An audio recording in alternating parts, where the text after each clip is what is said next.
সীতাকুণ্ডে অগ্নিকাণ্ডে নিহত বেড়ে ৩৭। চট্টগ্রামের সীতাকুণ্ডে বিএম কন্টেইনার ডিপোতে আগুনের পর ভয়াবহ বিস্ফোরণে এখন পর্যন্ত নিহতের সংখ্যা বেড়ে ৩৭ জনে দাঁড়িয়েছে। তাদের মধ্যে ফায়ার সার্ভিসের ৫ জন কর্মী রয়েছেন। সংশ্লিষ্ট সূত্রে এ খবর নিশ্চিত করেছে। নিহতদের মধ্যে এখন পর্যন্ত যাদের পরিচয় নিশ্চিত হওয়া গেছে তারা হলেন কুমিল্লা জেলার লাঙ্গলকোট থানার সাতবাড়িয়া এলাকার শামসুল হকের ছেলে মনিরুজ্জামান, বাঁশখালীর চৌন ইউনিয়নের মধুখালী গ্রামের ফরিদুর আলমের ছেলে মুমিনুল হক, একই উপজেলার পূর্ব চরিয়ার নাপুরা এলাকার মাহমুদুর রহমানের ছেলে মোহাম্মদ মহিউদ্দিন, হাসান আলীর ছেলে জোবায়ের আহমেদ, চনপাড়ার এলাকার আব্দুল মজিদের ছেলে রবিউল আলম, ভোলা জেলার হাবিবুর রহমান, তোফায়েল আহমেদ তার বাড়ির ঠিকানা জানা যায়নি। এর মধ্যে মনিরুজ্জামান কুমিরা ফায়ার স্টেশনের নার্সিং অ্যাটেন্ডেন্ট আর মোহাম্মদ আলিউদ্দিন ফায়ার সার্ভিসের কম্পিউটার অপারেটর। এছাড়া আহত হয়েছে ৩ শতাধিক মানুষ।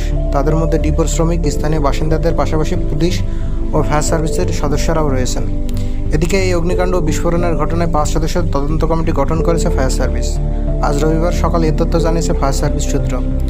এই ভয়াবহ ঘটনায় শোক জানিয়েছে প্রধানমন্ত্রী শেখ হাসিনা। রবিবার এক শোকবার্তায় নিহতদের আত্মার মাগফিরাত কামনা করেন।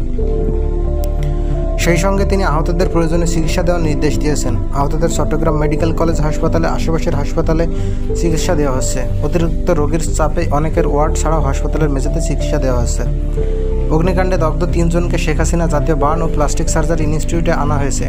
আজ রবিবার সংবাদ মাধ্যমকে এ খবর নিশ্চিত করেন ইনস্টিটিউটের সমন্বয়ক ডক্টর মোহাম্মদ সামন্তলাল সেন।